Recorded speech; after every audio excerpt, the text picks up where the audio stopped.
गांधी जी, हमारा कोई वतन नहीं है। बापू से पहली ही मुलाकात में अंबेडकर ने क्यों कही थी ये बात?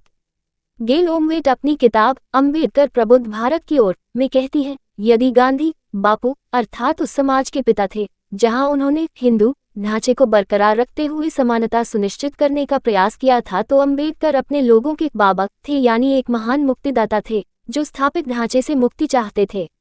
मोहनदास करमचंद गांधी को शांति और अहिंसा के दूत के रूप में याद किया जाता है। दूसरी तरफ डॉक्टर भीमराव अंबेडकर को दलितों, शोषितों और वंचितों का प्रतिनिधि माना जाता है। भारत में अंबेडकर को अक्सर गांधी की तुलना में रखा जाता है। गांधी धोती पहने आमतौर पर चरखा चलाते दिखाई पड़ते हैं। इस दृश्य में उनका भारत के गरीबों से तादात्म्य नजर आता है। वे पारंपरिक भारतीय गांवों को गौरव में दर्जा देते थे और धार्मिक जड़ता के पैरोकार थे।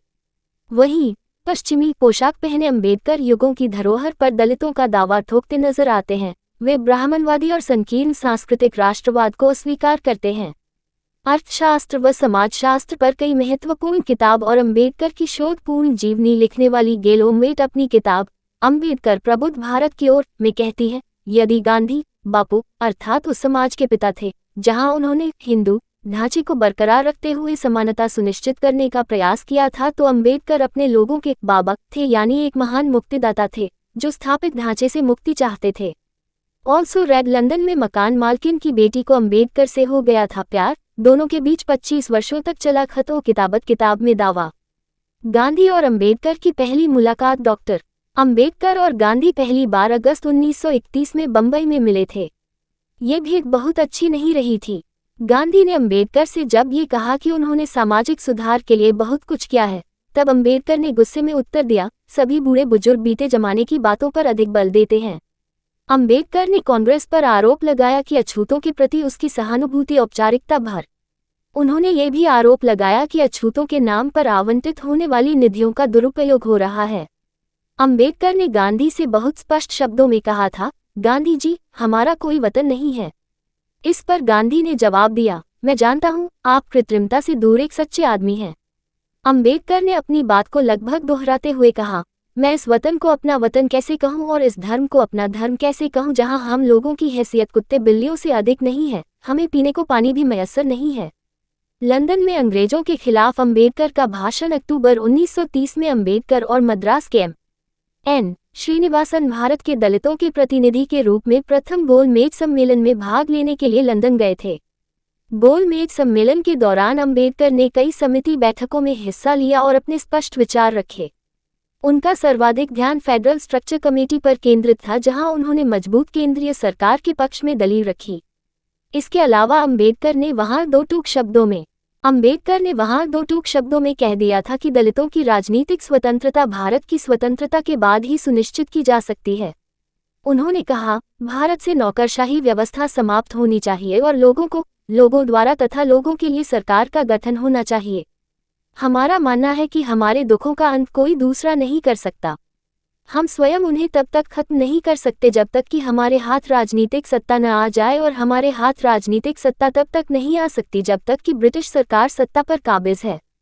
स्वराज से ही हमें राजनीतिक सत्ता मिलने की उम्मीद है।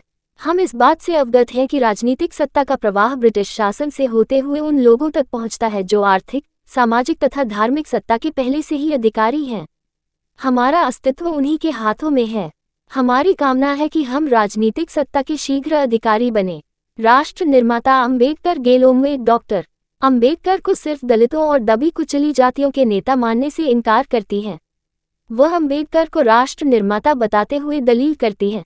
अंबेडकर एक राष्ट्रीय नेता थे, लेकिन वे उन अभिजात्य राष्ट्रवादी नेताओं से भिन्न थे जिन्होंने ब्रिटिश औपनिवेशिक शासन के खिलाफ संघर्ष किया था।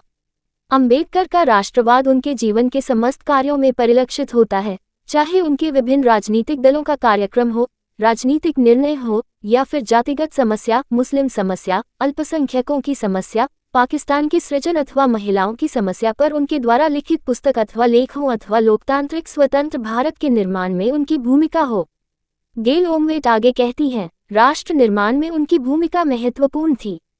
सिंचाई तथा एनर्जी को लेकर बनाई पॉलिसी में भी उनकी भूमिका कम नहीं आंकी जा सकती है।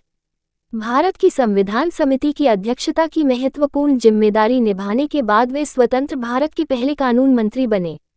विधि मंत्री के रूप में उनका सर्वाधिक महत्वपूर्ण कार्य हिंदू कोड बिल तैयार करना था। ये स्वतंत्र भारत में महिलाओं की स्वतंत्रता संबंधी अधिकारों का महत्वपूर्ण दस्तावेज है।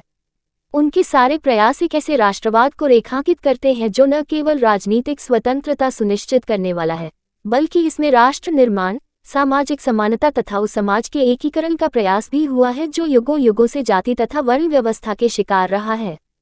यह मेरा वीडियो किसी भी तरह की मान्यता, जानकारी की पुष्टि नहीं करता है। किसी भी जानकारी या मान्यता को अमल में लाने से पहले संबंधित विशेषज्ञ से सलाह लें। धन्यवाद।